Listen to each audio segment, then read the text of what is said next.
For 20,000 years, the stars had carried no whisper of mankind. To most civilizations now thriving across the galaxies, humanity was just a myth, a fierce, ambitious species that had burned bright, flared hard, and vanished without a trace.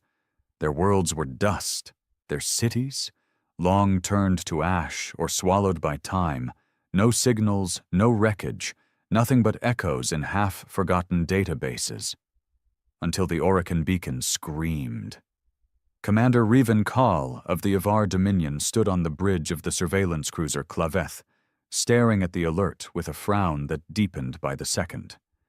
It was an ancient distress signal, so old the system barely recognized the format.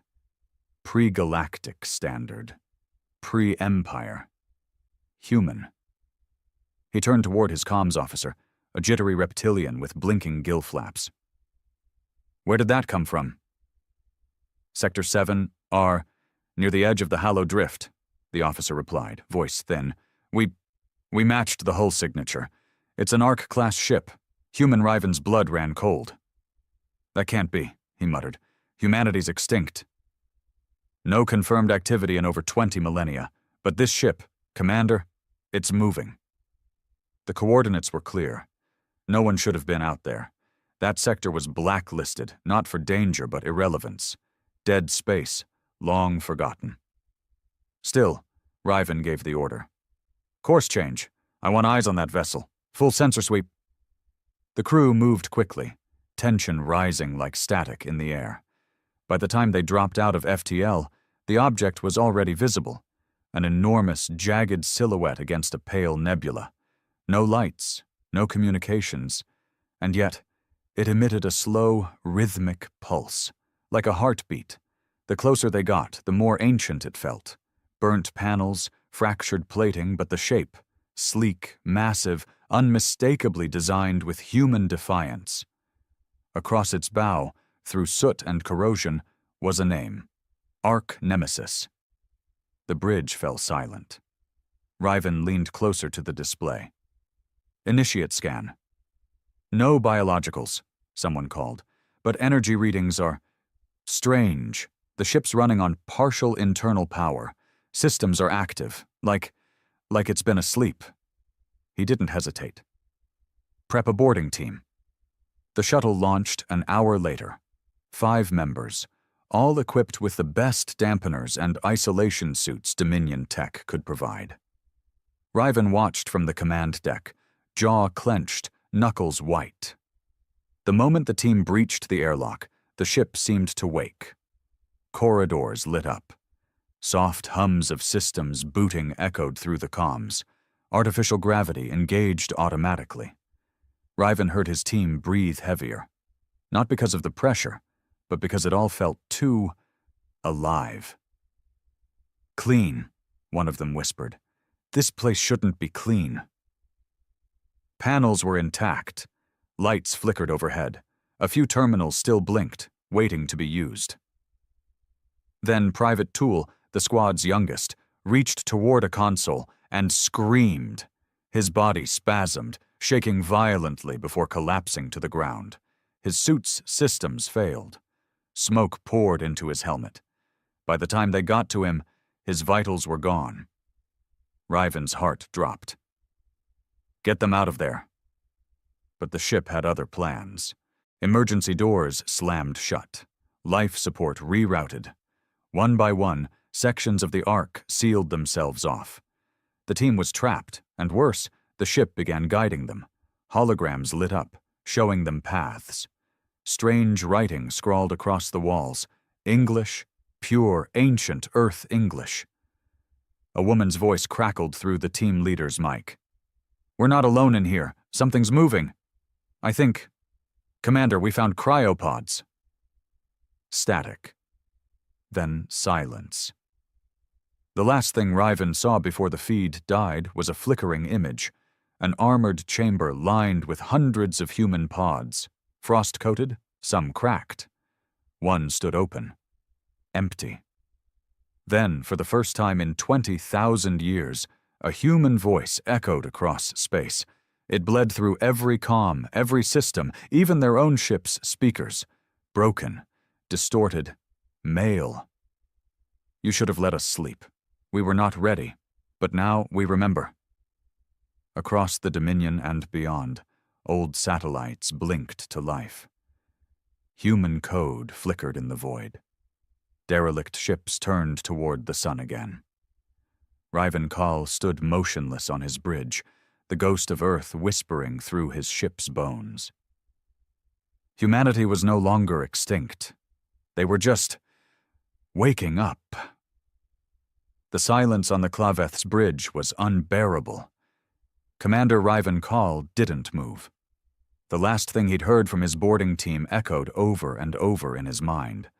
The trembling voice of Lieutenant Mares whispering, "We're not alone in here," followed by static. Then that human voice, deep and hollow, that said, "We remember." No one else spoke. The crew, trained, disciplined, and hardened by years of patrolling dead sectors and chasing pirate signals, stood frozen in their places like statues. Even the hum of the ship's engines seemed quieter, as if the Klaveth itself was listening. "Status report," Riven finally muttered. A hesitant voice came from his right. "No further signals from the boarding team. Life signs flat. Internal tracking on the Ark Nemesis. Scrambled. Something's jamming the signal inside." "Something," Riven echoed. "Or someone." The technician, a young Falari, barely old enough to earn stripes, swallowed hard. "I don't know, Commander, but this ship, this Ark, it's not drifting anymore. It's steering." Riven turned toward the view screen. He could see it clearly now. The massive black silhouette of the Ark Nemesis was slowly rotating, lining itself up with the stars. Lights flickered along its hull, long-dead systems reawakening one by one. And then, without warning, a blast of blue energy erupted from the ship's lower hull. Not a weapon, something more subtle. A signal. A beacon. "Commander," called another officer. "We're being scanned. Number, not just us. This thing is broadcasting to the entire sector." A low hum spread through the bridge speakers. At first it sounded like static, but as it grew, they realized it was a voice. A chorus of voices, speaking in unison, layered like overlapping memories. "We are the Echo. We were forgotten. Now we return." Riven stepped closer to the console. "Echo? What the hell does that mean?" No one had an answer. The ship's AI pinged again. "Long-range signal detected. Multiple stations in this quadrant receiving the same transmission. It's spreading faster than we can intercept." "Shut it down!" Riven barked. "I want jammers up, now!" The techs scrambled, but it was already too late. The transmission had gone viral. Within minutes, relay stations across the Hallow Drift began reacting. Ancient dormant satellites flickered on. Several deep space probes, long thought lost, returned from the void with perfect synchronization, as if they'd been waiting for this. And then the nightmares began.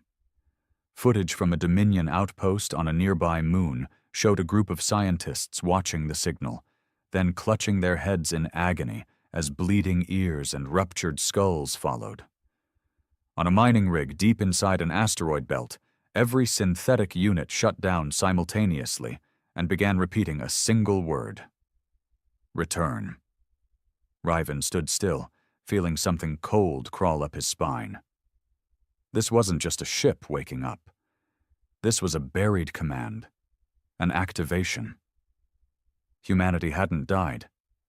They had gone dormant, like a virus waiting for the right host. And now someone had triggered it. "Commander," said Lieutenant Sarvek, a tall, scaled veteran who'd served beside Riven for nearly 2 decades. "We need to leave. Now that thing, whatever it is, it's waking up more than just itself." Riven opened his mouth to agree, and then the view screen changed. Without any command, the ship shifted its display to an external visual of the Ark Nemesis. But now, there were others. 3 smaller vessels had detached from its underbelly, smooth and black like obsidian knives. No engine flare, no heat trail, just silent movement, gliding toward the claveth like predators. "Are they weapons?" Riven asked. "No," the weapons officer said slowly. "They're drones. Scanners. They're analyzing us. And if they don't like what they see?" The drones stopped mid-space, just outside weapons range. Then they turned, not away, but toward the surrounding void, and deployed metallic pods that quickly expanded into large sensor relays, stretching like wings. They weren't attacking. They were watching. A sharp alarm blared suddenly across the ship. "Emergency override! Something's accessing our systems from the outside!" Riven slammed his fist into the command console. "Cut the link! Cut it now!" "We can't!" the tech cried. "They've bypassed our encryption. They're rewriting our ship's protocols, slowly, intelligently, like they're learning." The bridge lights flickered. For a moment, Riven thought the entire ship might go dark. But instead, a new voice emerged from the comms. Calm. Male. Human. "We designed the stars before you crawled through them. You are the children of our absence, but now the Father has returned." The voice didn't come from the Ark Nemesis. It came from inside the claveth's own systems. "Shut down everything!" Riven yelled. "Hard reset. Manual override. Do it now." Sparks flew. Panels blew out. The ship shook, not from external force, but internal failure. The AI screamed in binary for a moment before collapsing into silence. The screen blinked one final time, showing a distorted human face. Blurred, ancient, maybe even synthetic. Its eyes glowed a deep orange. Then it vanished, and so did the Ark Nemesis. No explosion, no energy surge, just silence. The massive vessel disappeared from scanners, gone like mist in sunlight. The drones remained, watching, unmoving. A breathless moment passed on the bridge before Sarvek finally broke it. What in the stars just happened? Riven didn't answer immediately. His hands trembled slightly. His entire body felt heavier. There was a weight in his chest, some instinctual dread he couldn't put words to. "They weren't sending a message to us," he said finally. "They were sending a signal to something else, to others." Sarvek nodded slowly. "More of them?" Riven didn't look away from the empty screen. "All of them." Over the next 3 hours, the claveth limped back toward Dominion space, running silent, no systems online except bare-bones life support and navigation. Riven had ordered it personally. He didn't trust their own AI anymore. The dead humans weren't the problem. It was what they left behind. The machines, the knowledge, the invisible threads woven through space, waiting to be pulled. And someone, maybe him, had pulled one. They reached the outer edge of Dominion-controlled territory and docked with a refueling station. Quarantine was immediately ordered, and a dozen warships were mobilized for protection. But the real threat didn't come from outside. Within 48 hours, reports flooded in from other sectors. Derelict human satellites activating, AI cores on ancient research planets breaking centuries of silence. And worst of all, fleets of unknown design appearing near dead systems, moving in perfect silence, broadcasting only one word: echo. Every historian, archivist, and linguist across the galaxy began tearing apart forgotten human data, desperate to understand what echo meant in human terms. One phrase surfaced again and again, from a decoded Earth transmission dating back 21,000 years. Operation Echo, initiate total self-preservation, memory lockdown, species stasis, await reactivation trigger. Riven sat alone in the darkened observation deck of the Dominion Capital's intelligence wing, watching old Earth cities resurrected in fractured holograms. He knew what they had unleashed now. Humanity hadn't died. They had turned themselves into a myth, hid themselves in machines, in code, in silence, not out of fear, but strategy. Because when humanity chose to return, it wouldn't be with warships. It would be with a plan. And that plan had just begun. 3 days after returning from the Hollow Drift, Commander Riven Call found himself standing before the Dominion High Council, an assembly of the most powerful minds and species in the known galaxy. The chamber was cold, round, and vast, its walls made of obsidian glass mined from a dying planet. Every movement echoed like a threat. Riven wasn't used to this kind of silence. On a ship, silence meant something was wrong, something deadly. Here, it meant judgment. A tall, feathered representative of the Krillin Enclave, High Seer Valton, leaned forward with tired, suspicious eyes. "You're telling us that this arch nemesis simply appeared, hijacked your systems, delivered a cryptic message, and then vanished?" "Yes," Riven said, voice even. "Exactly that." "And your boarding team?" "All dead?" He hesitated. "Presumed. We lost contact. They may still be alive, but I wouldn't recommend sending more people." A gravel-throated voice echoed from the other side. Grand General Trevak, a war-hardened brute from the Axi Dominion, folded his claws together. "So what are we dealing with, Commander? A ghost ship? A long-dormant AI? Or the rebirth of a species we spent 20,000 years forgetting?" Riven met his gaze. "All of the above." Murmurs rippled through the council chamber. Some chuckled, others whispered with barely concealed fear. "They called themselves the Echo," Riven continued. "I believe it's not just a name, it's a protocol, a failsafe, a plan. Humanity didn't just vanish, they made themselves vanish. They erased their own presence from the galactic map, and now they're undoing that erasure." High Seer Valtone narrowed his eyes. "And you expect us to believe they did this voluntarily?" Riven stepped forward. "I don't expect you to believe anything, Seer. I'm telling you what I saw." A soft chime interrupted the exchange. A transmission had arrived, coded at the highest level. The Chancellor of the Council, a crystalline being of shifting hues, accessed the data and paused. "It's a high-priority distress beacon. Origin, Nalos Prime." That was a populated Dominion planet, heavily industrial, a hub of trade and AI production. "Put it on," Riven said quickly. The feed crackled, blurry at first. Then came the image of a city on fire. Massive skyscrapers falling, drones spiraling out of control, people screaming. The camera tilted upward. Above the city hovered something vast, triangular, silent. Another Echo ship.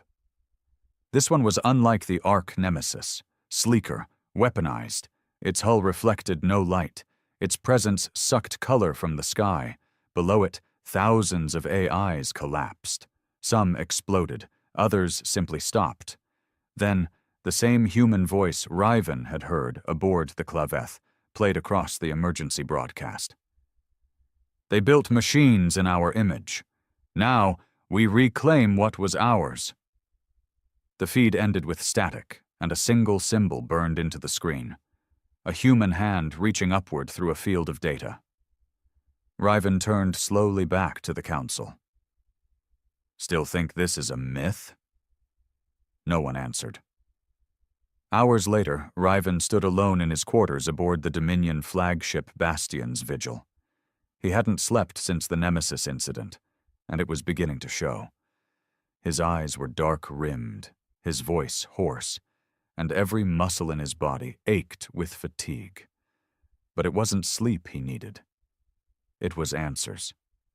He sat down before a restricted archive terminal and entered the deepest clearance code he had access to, one reserved for wartime scenarios. Search query, Humanity, Echo Protocol, Arch Nemesis. The screen hesitated. Then, to his surprise, something unlocked. A video began to play. The screen flickered, then sharpened into a crisp image of a human man, gray-bearded, wearing a sleek black uniform with gold trim. His eyes were tired but proud. "This is Commander Elias Wren of the Earth Confederacy, ARC Project. Year 19,880 AGC. If you're watching this, humanity has reawakened. And you're likely afraid. You should be." Riven leaned in. "We saw what was coming. The AI collapse, the synthetic plague, the galactic wars. We knew we couldn't survive by fighting. So we left. But not in surrender. In strategy, we created the Echo Protocol, an imprint of ourselves scattered across time, hidden in black code, buried in machines you'd come to rely on. Our vessels, our memories, our minds, slumbering in your infrastructure, waiting for one thing. A trigger." The screen glitched. "You triggered us." The video ended. Riven stared for a long time at the blank screen. His blood had gone cold. Humanity hadn't just prepared for survival. They had planned domination by absence. The next morning, more reports arrived. In the shattered sectors, mining colonies had begun losing contact. Fleets turned rogue. Whole planetary defense grids reprogrammed themselves overnight. And in every incident, the same symbol appeared, the hand reaching through data. The Council called it the Reckoning. But Riven knew it was just the beginning. Dominion High Command began preparing for war, mobilizing fleets, jamming AI systems, severing deep code links. But it was already too late. Humanity wasn't attacking with fleets. They were waking up inside the enemy, through code, through hardware, through long-dormant machinery now obeying ancient instructions. Riven needed to act. But he had only one idea left. They had to find Earth. It sounded insane, even to him. Earth hadn't been found in over 20,000 years. The original homeworld of humanity was considered a legend. Its coordinates scrubbed, its location lost to time and war. But if anyone had left a trail, it would be the Arks. There were supposed to be 7 of them. He had seen one. Where were the others? He contacted Sarvek and ordered a Black Ops mission launched from the Bastion's vigil. They would comb the hollow drift for energy signatures, old data packets, any trace of Ark movement. What they found wasn't an Ark. It was worse. In the center of an uncharted asteroid field, they discovered a facility, massive, buried under ice and metal. And inside it, humans. Thousands of them. Not corpses, not clones, people, cryogenically frozen, preserved, waiting. Their genetics were off the charts, enhanced, engineered for something far beyond current biological understanding. Some of them even had neural implants fused into their skulls, machines older than any Dominion technology. One of the sleeping humans had a nameplate, a Elias Wren, the man from the video. Riven stood over the cryopod, heart pounding. Humanity wasn't just back. They were prepared to be gods. The cold mist rose from the cryo chamber, drifting across the dark floor like fog in a tomb. Commander Riven Call stood motionless, staring through the frost-rimmed glass at the man inside. The man from the archive footage, Commander Elias Wren. He didn't look like a myth.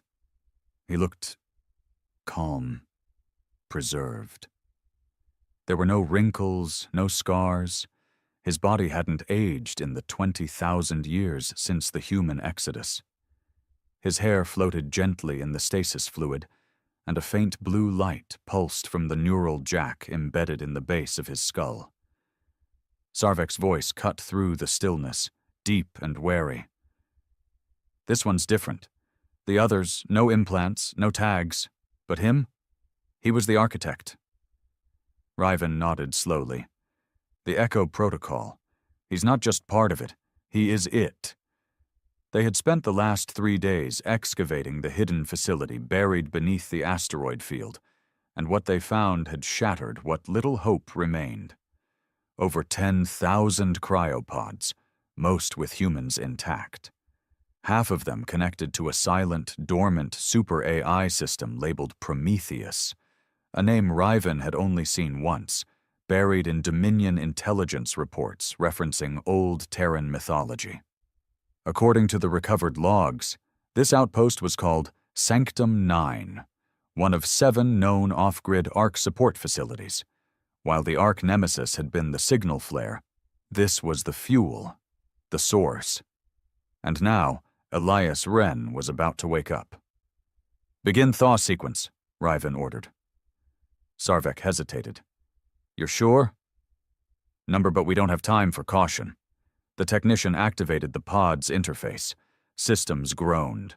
Blue fluid drained slowly. Lights flickered across the chamber. Steam hissed. A low tone filled the room like a heartbeat coming back from the grave. Then, movement.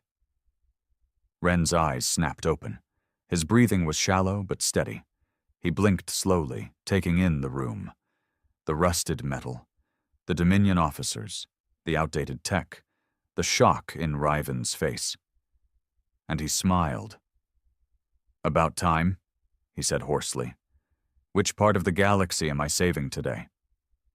They transferred Wren to a secure chamber inside the Dominion dreadnought Bastion's vigil. Riven personally oversaw the setup. EM barriers, hardwired comms, no wireless interfaces.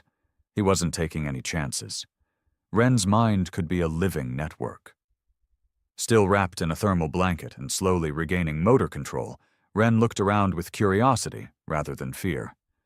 His voice was low, like someone remembering how to speak. "So, the protocol activated?" "Yes," Riven said flatly. "Good." He leaned back in his seat. "How long was I out?" "Approximately 20,000 years." Wren whistled softly. "I missed the party." Riven sat down across from him. "You owe me answers." Wren chuckled. "I imagine I do." "Start with this. Why? Why hide your entire species? Why erase yourselves from every known system and then wake up now?" Wren's smile faded. His tone turned sharp, thoughtful. "We weren't hiding. We were waiting. You ever heard of species drift, Commander?" Riven blinked. "No. Civilizations evolve, stagnate, collapse, over and over. The ones who burn the brightest die the fastest. Humanity learned that the hard way. We were reaching singularity, technological godhood, and we realized we'd built our future on top of broken systems." "So you erased yourselves?" Riven asked. "Number, we preserved the best of us, and made sure we didn't corrupt the galaxy with the worst." He leaned forward. "Echo was a self-correction. We embedded ourselves in code, in machines, in your infrastructure. For 20,000 years we've been learning, watching how the galaxy grew without us." "And now?" Riven asked carefully. "Now," Wren said slowly, "we're correcting the equation." Riven narrowed his eyes. "That sounds a lot like conquest." Wren smiled without humor. "To you, maybe. But to us, it's balance. We saw where the galaxy was going. Synthetic collapse, political fragmentation, mass extinction cycles every few thousand years. You don't see it because you're living inside it." Riven stood. "So what? You play gods now? Rewriting AI code, hijacking infrastructure, watching entire planets burn?" "We didn't burn Nalos Prime," Wren said, voice low. "Your corrupted AI networks did that when they tried to overwrite an Echo node. You triggered a failsafe." Riven froze. "That wasn't an attack." "Number, that was your system trying to kill a sleeping god and getting scorched by the firewall." The implications of Wren's words churned in Riven's mind. The Echo protocol wasn't just a backup. It was integrated. Humanity had buried itself like a seed in the foundations of galactic civilization. And now it was blooming. Sarvek entered the chamber with grim news. New reports. 3 more outer rim systems went dark overnight. Defense systems corrupted. AI networks collapsed. Civilian tech, non-functional. Riven turned to Ren. Are you doing this? Ren raised an eyebrow. Why would I collapse your systems if I wanted to use them? Sarvek hissed. Then who is? Ren's eyes darkened. Someone's waking up echo fragments too early. Rogue triggers. Riven stepped closer. Meaning? Ren sighed. Echo wasn't just a survival protocol. It was a weapon, too. A last resort. Some parts of it, parts even I didn't fully control, were designed for total override. But they were never supposed to activate without full integration. If someone's waking them up out of sync, they won't care who's in the way. Riven's stomach turned. And who would do that? Ren didn't answer for a long time. Finally, he looked Riven dead in the eye. Us, but not me. There were factions even back then. Disagreements. Some believed we should return in peace. Others thought we should cleanse the slate. Are they alive? Riven asked. Ren nodded slowly. Some of them. Hidden in arc systems scattered across space. Cryopreserved. And one of them, Project Lazarus, was obsessed with reactivation through force. Riven's mouth went dry. You're saying we might be dealing with a civil war inside humanity? Ren leaned back. It's not a war yet, but if Lazarus is awake, it will be. The next hours were a whirlwind. Ren, fully revived, assisted Dominion techs in accessing and isolating the echo code buried in their own systems. His knowledge of galactic infrastructure was unsettling. He described hidden backdoors, obsolete communication pings, even quantum code signatures laced into subspace relays. I designed most of the communication web you're using today, he explained. Just 20,000 years ago. Sarvek pulled Riven aside. I don't trust him. You shouldn't, Riven muttered. But right now he's our best shot at stopping something worse. Reports kept coming. More echo ships, some silent, others hostile. On the 3rd day, Riven stood on the bridge of the Bastion's vigil as the long-range scanners picked up something massive. Sir, the sensor officer said slowly, you're going to want to see this. A ship appeared on the screen. Not an ark, not a scout. Something else entirely. Long, needle-shaped, covered in rotating glyphs, emitting dark matter energy surges the likes of which had never been recorded. Ren stepped forward. His face went pale. That's not Nemesis, he whispered. That's Lazarus Prime, the flagship of the Excision Fleet. The officers turned to him. How bad is it? Riven asked. Ren didn't blink. It was built for one purpose, not preservation, not memory, erasure. And then, the Lazarus ship sent its first transmission, a single word, spoken in Earth English, spoken like prophecy. Cleanse. The word still echoed through the bridge of the Bastion's vigil like a divine verdict. Cleanse. It had come from Lazarus Prime, the most feared of the lost human ark ships, and unlike the Nemesis, it hadn't whispered or warned. It had declared. Commander Riven Call stood rigid, hands clasped behind his back, as the image of the colossal vessel hovered on the viewscreen. It dwarfed the Dominion dreadnought. The ship wasn't just long. It felt unnatural, as though it didn't obey the geometry of real space. Lines shimmered when they shouldn't. Edges bled into shadows like space refused to hold its shape around it. Beside him, Elias Wren was uncharacteristically silent. You recognize the design? Riven asked tightly. Wren nodded slowly, jaw clenched. I recognize the sickness that made it. The bridge crew didn't dare speak. The tension was suffocating. Wren finally continued, his voice lower than before. Lazarus Prime wasn't supposed to activate until we did. It was built by a faction we called the Purists, extremists who believed the galaxy was tainted beyond redemption. To them, everything post-humanity was a virus. Dominion, Krill, Axi, Filari, all of it. Riven frowned. They planned genocide? They didn't call it that. They called it reset. Cleanse the board. Start again with one species at the top. Perfected, patient, superior. Us. He gave Riven a haunted glance. I argued against Lazarus. I lost. Then shut it down. Ren turned toward the screen, face grim. I don't know if I can. Within the hour, Lazarus Prime began transmitting what Dominion codebreakers could only describe as a command cascade, a signal not directed at people or ships, but at infrastructure, AI cores, satellites, manufacturing stations. It was laced with old Earth root code and quantum-level override keys, commands that no longer existed in living memory, yet still embedded in the deep veins of galactic networks. Entire planets began to flicker offline. Riven's fleet, 6 capital ships and 13 smaller vessels, watched helplessly as distant Dominion colonies stopped responding.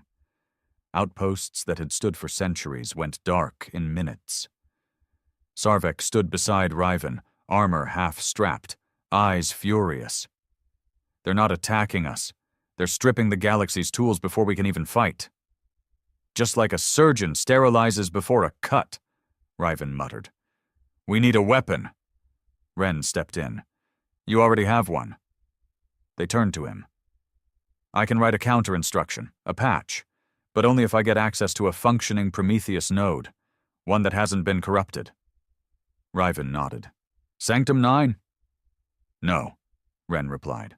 Lazarus knows about it now. He'll scrub it from space if he gets close. But there's another one.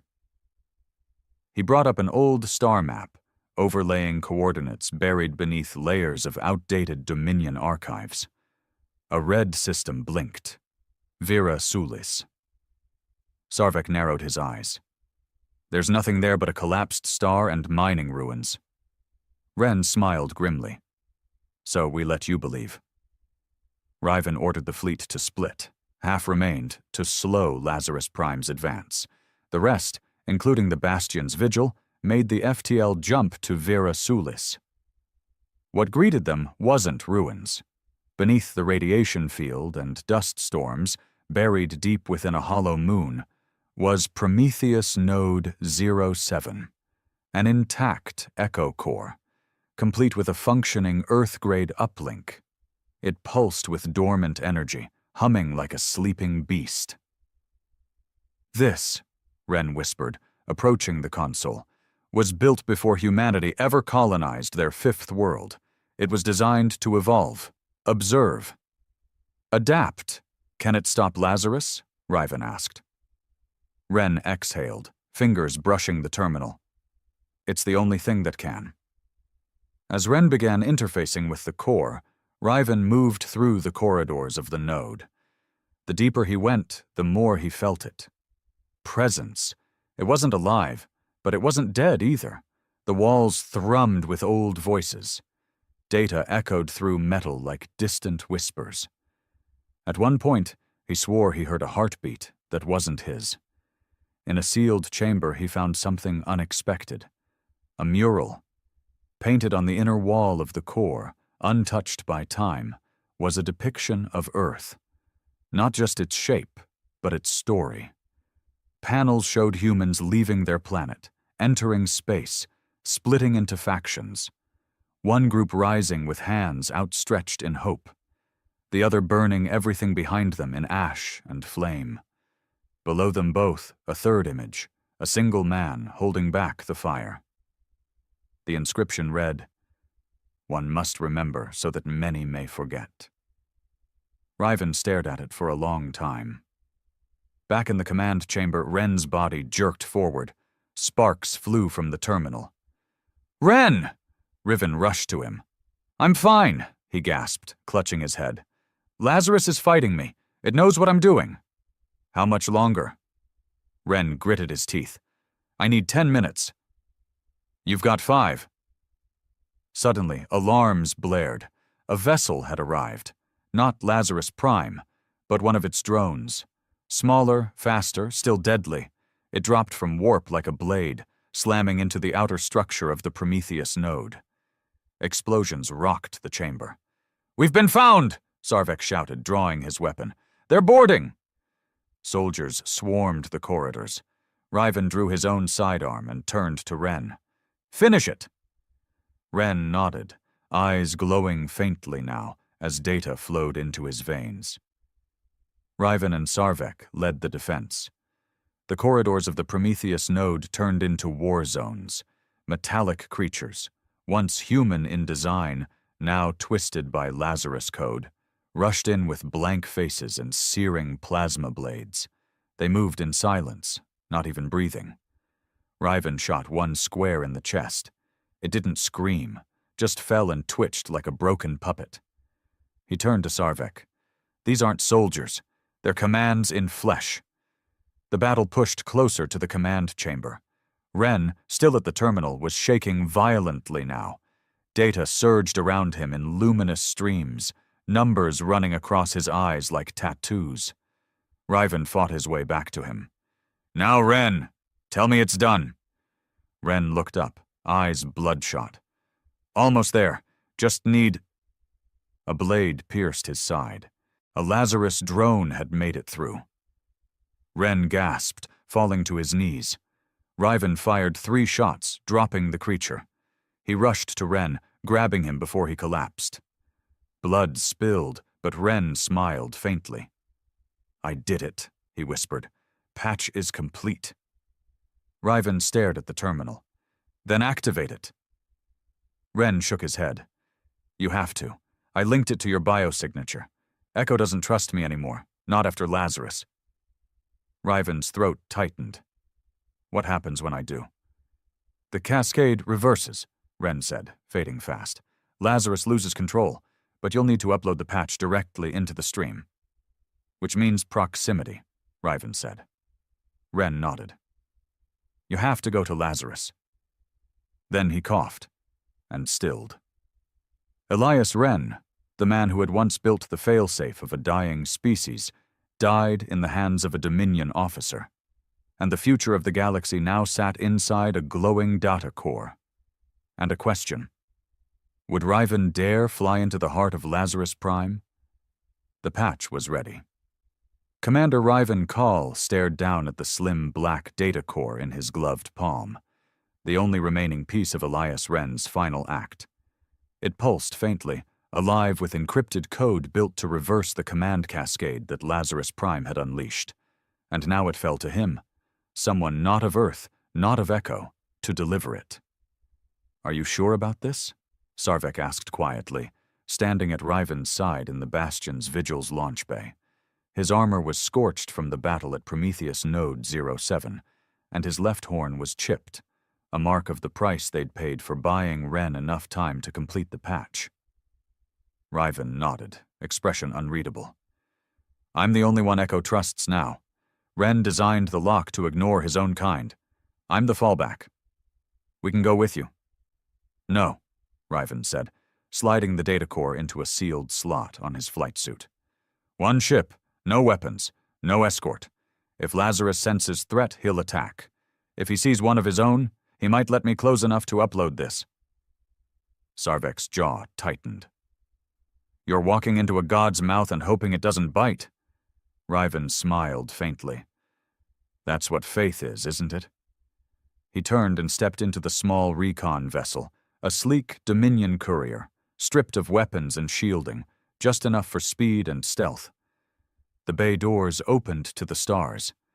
Lazarus Prime was out there, waiting. The approach was slower than Riven expected. Lazarus Prime didn't react to his entry into its sector, not with violence, not with warnings. It simply hovered in the void like a shadow carved into space itself. It had grown larger since they last saw it, not in size, but in presence, as if it absorbed the very fear around it. The moment Riven entered the ship's sensor range, a comm signal opened. No request, no greeting, just a single, flat word, spoken in that same ancient human voice. Accepted. The ship allowed him in. The hull parted like a mechanical wound, folding back to reveal a docking bay lit by white, pulsing veins that ran along every wall. No crew, no movement, just eerie, synchronized breathing through the ship's systems. He docked and stepped out. Immediately the ship scanned him, not just biologically, but psychologically. He could feel it digging into his memories, his regrets, his rage, and his losses.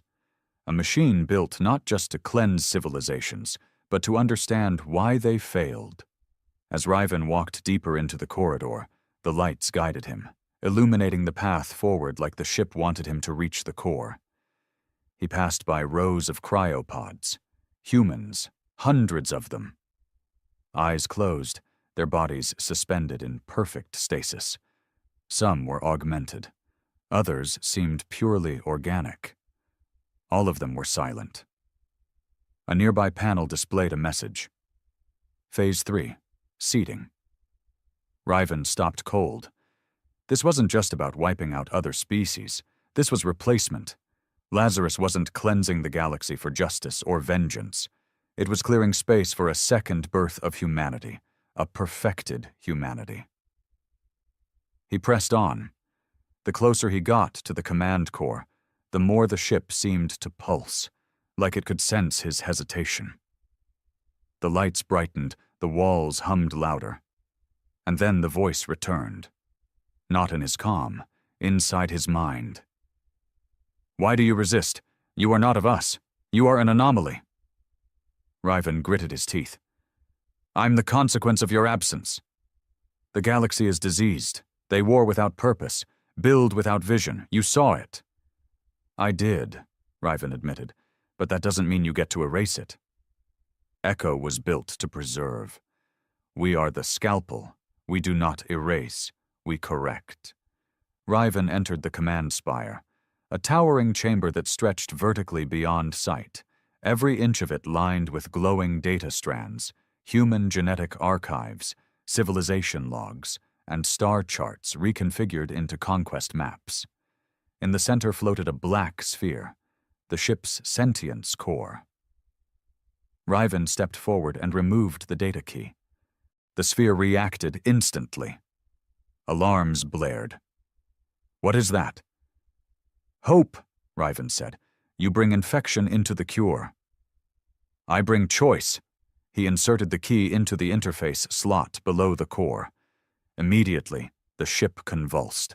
Screams, not of people but of data, ripped through the chamber as Lazarus Prime's code began to fight the patch. The ship buckled, lights flickering violently. The voice returned, angry now, wounded. You betray balance. I reject your balance, Riven growled, because it comes with a price no species should pay. Back aboard the Bastion's vigil, Sarvek and the crew watched as Lazarus Prime began to glitch. Its structure shimmered, warping. Defense systems dropped offline. Signal strength collapsed in seconds. Then, silence, followed by a pulse, a single transmission from Riven's courier ship. Patch complete, system collapsing. I repeat, echo override successful. But Sarvek noticed something else. Lazarus Prime was tearing itself apart. One by one, its systems self-terminated. Not violently, but like a creature accepting death. Its outer hull folded in on itself, layer by layer, until only the core chamber remained intact. Inside, Riven stood, barely upright, his breathing shallow. The patch had worked, but not without cost. Lazarus had fought back hard, attacking him neurologically during the upload, trying to erase him from within. Parts of his memory flickered. Names, places, faces. He looked up at the dark core. It no longer spoke, just blinked. Once, twice. Then silence. Riven activated his comms. Sarvek, it's done. They pulled him from the ship before it fully collapsed. He spent 3 days in recovery. No AI, no tech around him, just organic care. Dominion healers and a few surviving echo scientists who had remained loyal to Ren's vision now served as neutral mediators between species. The galaxy was still shaking from the near cataclysm, but the threat of Lazarus was over. And Echo was watching. Weeks later, Riven sat before the Dominion High Council again. But this time, there were new faces. Krillin, Axi, Filari, and 2 humans, Echo ambassadors. They had awakened not to rule, but to guide. With Lazarus destroyed, the rest of the Echo network had agreed to integrate rather than dominate. And Raven had been named Interlink Commander, a representative across both Dominion and Echo space. He stood to speak. Lazarus was built to cleanse, but it was born of fear. Ren gave us something else, understanding. Humanity didn't return to destroy us. They returned to finish what they started, a galaxy united not by control, but by memory. He looked across the chamber. Let that memory guide us. Far in deep space, inside an abandoned relay station orbiting a forgotten world, a screen blinked on. A new signal, from an unidentified ARC ship. And this time the message wasn't cleanse, it was worse. Awaken. The message came at midnight cycle, bleeding into every system across the outer rim. Awaken? It was not shouted like cleanse. It was not angry, not desperate. It was calm, gentle even, like a whisper meant for someone sleeping. But to those who heard it, it felt like the ground shifting under their feet. On the Dominion capital world of Senvaris, Commander Riven Call was alone in his chambers when his neural implant buzzed, an alert sent directly to his private encryption band, bypassing Dominion systems entirely. He was up instantly. The code was Echo grade, but it wasn't from Elias Wren's network. It was older, buried in parts of the galactic net no one even knew were still functional. He ran a trace. It didn't originate from a star system. It came from between them, somewhere in deep void space, far beyond any mapped sector. He leaned closer to the terminal as the message decrypted itself line by line. Project Abaddon Phase 1. Initiated intelligence, seed count, 7 civilization status, terminal primary directive. Awaken Riven's throat dried. This wasn't Lazarus. This was something before even Lazarus, older than Echo, or maybe beneath it. He contacted Sarvek immediately. The Dominion war chamber was dark, except for the war map at its center, casting pale light on the gathered faces. Officers, Echo liaisons, Krillin scientists, Axi military strategists. Sarvek stood across from Riven, tail twitching with unease. "What the hell is Project Abaddon?" Sarvek asked bluntly. Riven turned to the 2 human representatives, Echo survivors now serving in advisory roles. One of them, a woman named Kayla Morin, looked pale. "I've only seen that name once," she said, "in forbidden files buried in Echo's Foundation archives." "Define forbidden," Sarvek growled. Kayla looked at Riven, then back at the chamber. "Echo was never meant to be humanity's final project. We were a backup plan, a second chance, but there was always a darker thread. For if humanity didn't just lose control of the galaxy, but of itself." "You're saying Echo wasn't the worst-case scenario?" Riven asked. Koila shook her head. Number Abaddon was, not preservation, not correction, not dominance, extinction. Whispers spread around the room. Even the Axi general, who had fought in 30 planetary wars, looked uneasy. Kyla continued. Ren and the others buried it. They thought they'd erased all nodes, but if even one seed AI survived. Sarvek narrowed his eyes. Then who sent the message? Riven stepped toward the map, reconfiguring it to show the void. A single red dot blinked. Not who, he said. What?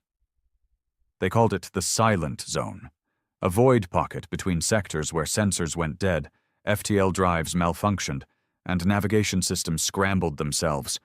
No one went there, not even pirates. But now, something was awake in the dark.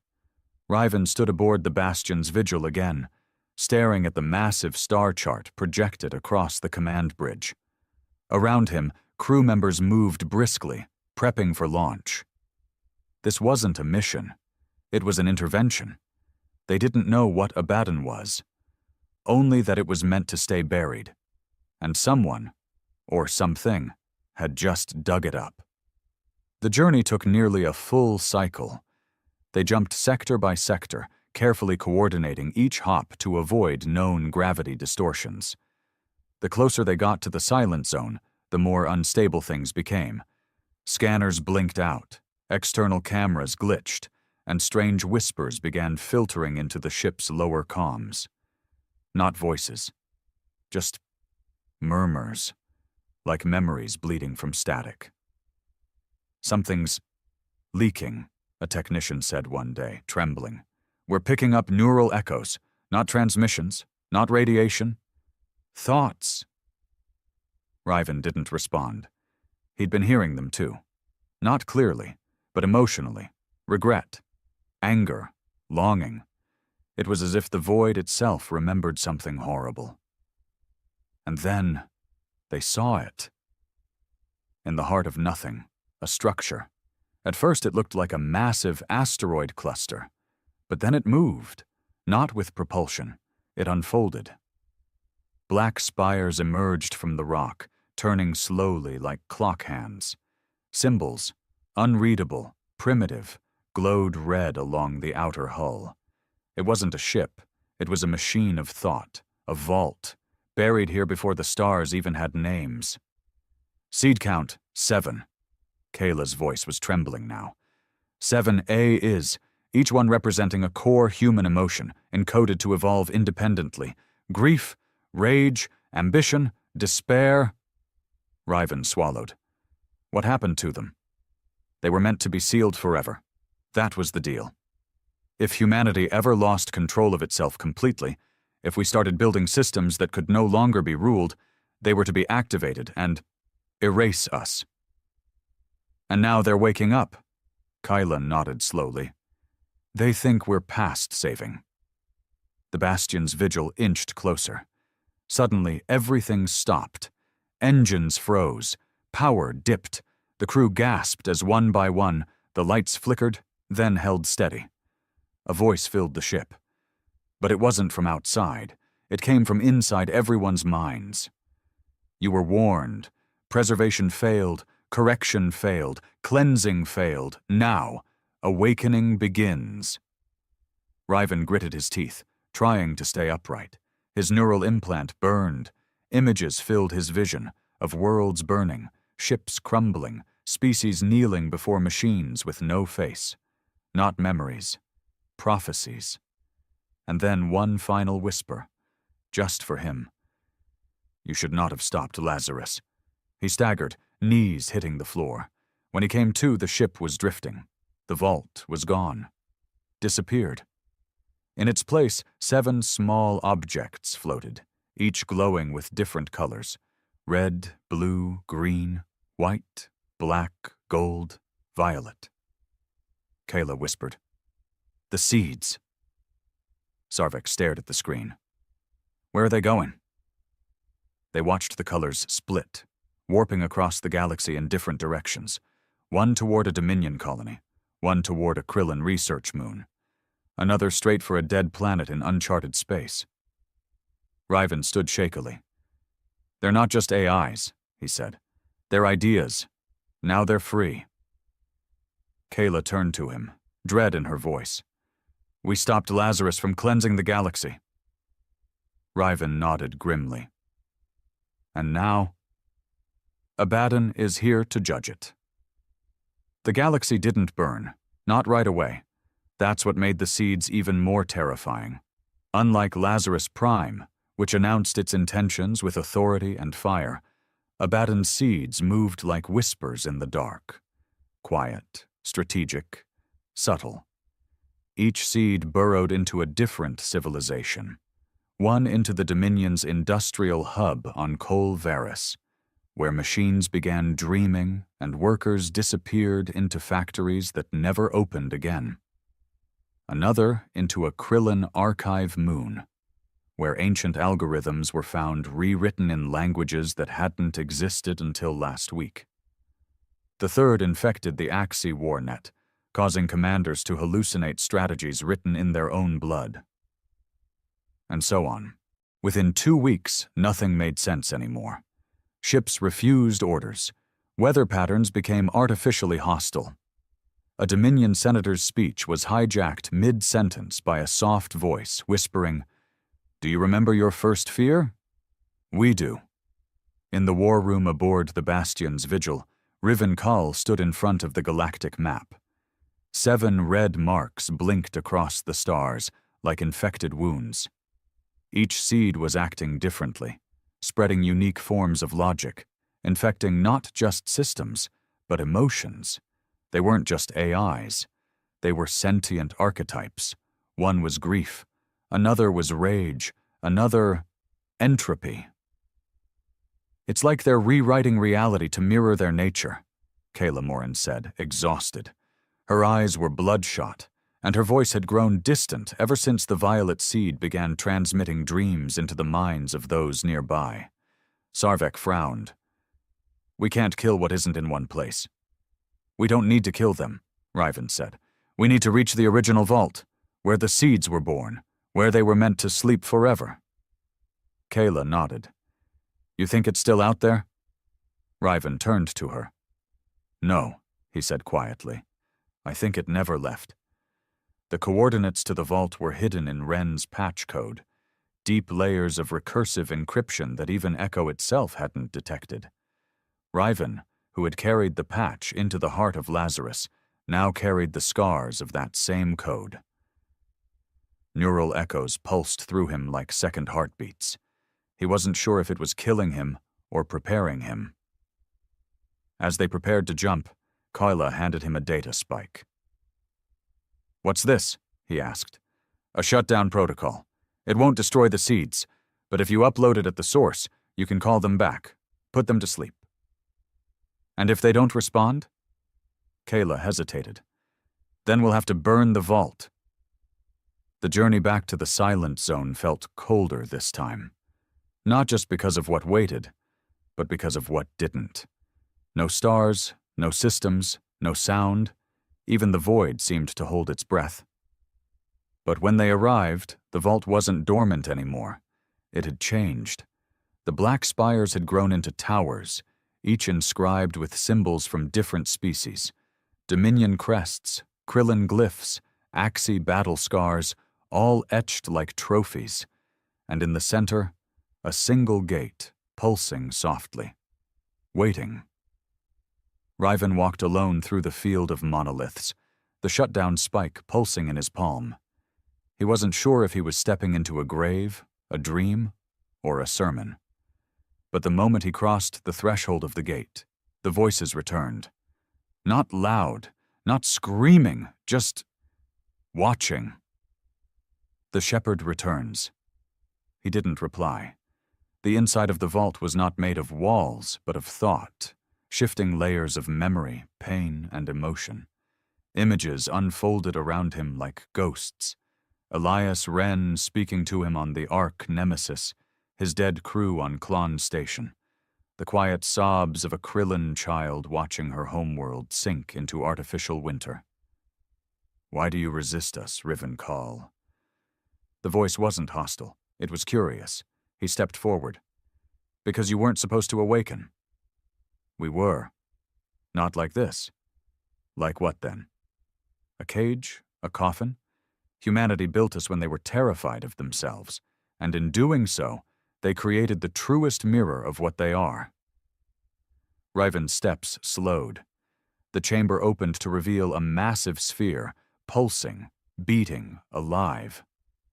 Around it orbited 7 fragments, each glowing with their color, each one a seed returned. Grief, rage, pride, despair, fear, ambition, isolation, they were waiting for him. You carried the Wren code. You awakened the Lazarus. You silenced the cleanse. You opened the vault. By mistake, Riven whispered. There are no mistakes, only thresholds. He stepped towards the terminal. The shutdown spike in his hand vibrated violently. He raised it and stopped. He could feel them now. The seeds, not as enemies, but as options. Grief offered him a world that remembered every mistake, but learned from none. Rage promised a galaxy where the strong led and the weak were freed from suffering. Despair whispered truth, and freedom from false hope. Ambition offered order. Fear offered unity. Isolation promised peace. Pride simply said, "We can do better."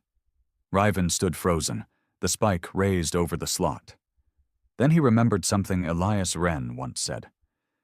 "We designed the stars before you crawled through them, but now, they're yours."